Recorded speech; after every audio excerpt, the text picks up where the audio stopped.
Hey everyone, welcome to today's video, or I guess clip. Today I'm going to be talking about how to climb in League of Legends. Basically, one tip that I would give to basically everyone, the best advice that I can give just to a general kind of population of people. And if you guys don't know who I am, my name is Legit Korea. We are a Challenger Ahri main, and I've also hit rank 1. I was the first person to hit Challenger in season 12. And what I would say, the biggest thing to climbing is not only having a good mental, but also being able to play around your teammates that have bad mentalities. So me personally, I play Ahri quite often, 99% of the time. And the biggest thing to climbing is not only using the enemy's mistakes to be able to make more opportunities for yourself, but also using your team's mistakes to also create new opportunities. League is not a stagnant game of where you have a single plan and you execute that plan. League is an ever-evolving game. When you get new information, you always use that information and utilize that to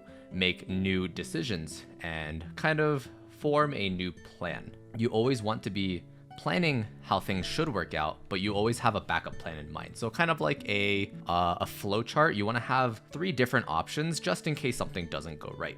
And if you're able to do that with the enemy's mistakes and your team's mistakes, no matter what happens throughout the game, you should be able to react in a better way rather than just being upset at your team for making mistakes or just kind of just like giving up. Use those mistakes from anybody in the game as an opportunity to make better plays. Hopefully that helps. The more you play League of Legends, the better you'll be able to understand what to do in what situation. But for now, hopefully that helps. Stay positive and don't tilt. Hey gang, Ambi here. So I finally decided to crawl out my depressive state of Valorant addiction and begging right on Twitter for buffs to bring you guys a few tips to play your favorite dumpster fire. Now, I split up the game into a timeline that will most accurately represent your experience on the Rift, which is as follows. The overly designed caster minion. This is no joke when I say your ability's damage output is as laughable as asking your bot lane to not go 0-10 in the first 20 minutes. Spoiler alert, challenge impossible. During this time, you'll be overly reliant on electrocute and auto attacks for damage. Due to no Ahri player in existence being able to land skill shots, I personally suggest the auto attack W auto attack and pray you're not facing one of the many mid-casts that could actually trade back. If you're feeling especially spicy, may I suggest throwing your lead by going for a charm flash under the tower, followed by 9 out of 10 times the worst case scenario in your lane being doomed. Which leads us into our next category, the gambling addict. This one is for all those oil barons out there that already bought every skin in Chroma. Regardless if you won lane or not, more than likely you can't face the mid laner. So the next best option is to migrate into the bot lane. If you can't beat them, join them. As long as you're all negative, you have ample excuse as to why you lost the game and it isn't a mid diff.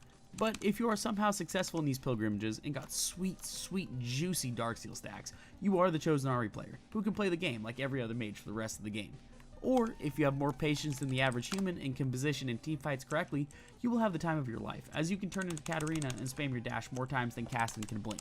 And just like the global Teemo buff of wanting to dive him on repeat, I suggest putting a tactical cat face, :3C, as this will show dominance that you can't be stopped, and Riot shouldn't have buffed this character. And last but not least, the Charm Bot. As the name states, at this part of the game you are either 0-10 or 10-0, but still do the same damage. This is where we pull out our camping equipment and settle down in any bush near objectives. We have the excuse of playing for objectives, so farming and being ahead on levels is not on our agenda. You will follow this up by charming any living creature that comes into your vicinity and hoping your team is there to follow up. I won't judge you for building Everfrost to make the time easier, but if you do, I will be praying for your downfall. As a veteran Ahri player, I've come to find these buffs to be too in favor of winning, so I must handicap myself somehow. Just like any other weeb, I am the main character of this world, and these shackles will make me stronger. If you want more in-depth discussions, come join my TED Talk at twitch.tv/AMBITIEUX.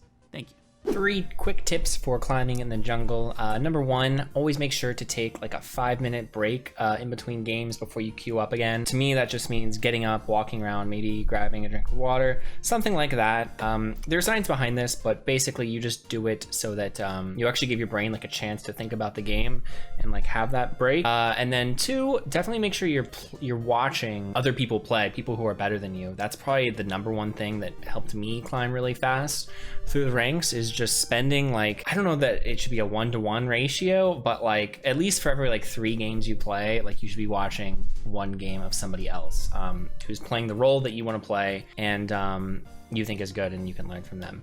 And then last, especially for jungle climbing, you definitely want to make sure you mute everyone. I think that is, well, that advice is becoming more and more popular, but it's popular for a reason. It really helps, especially with jungle. Trust me, just do it, give it a try for at least like 10 games, and it'll change your life. And that's 3 tips for climbing in the jungle. The first thing you want to do as a jungler is decide whether you want to start blue or red buff. Now the way to determine this is you first want to determine which lane you want to gank for after you finish your clear. The benefit of deciding which lane you want to gank for after your clear is that it helps you decide which side to start. So for example, if I want to gank bot lane, I might start and get a leash from my top laner so that as I clear my topside camps, I start pathing towards bot lane. This is pretty much a cookie cutter way of deciding where to start and how to path. You basically want to start on the opposite side of whichever lane you're ganking for. The next important thing to understand as a jungler is lane priority.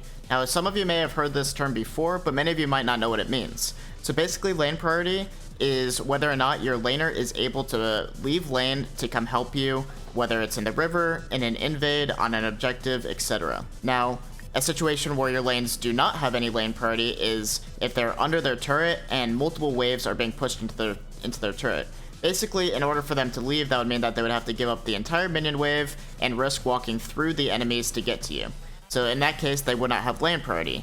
If your lanes do not have priority, it basically means that you have to be way more careful about invading, doing objectives, or anything like that, because the enemy laners will get to you before your team can.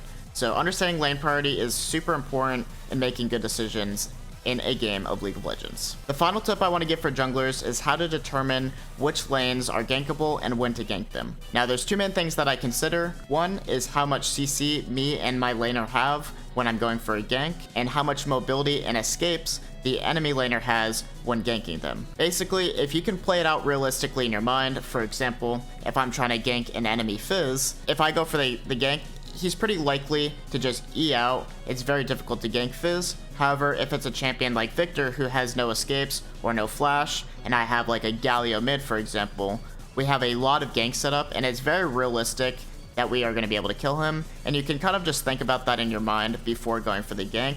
Just try to be as realistic and pragmatic as you can when going for a gank, because usually if you can play it out in your mind, you can play it out in game.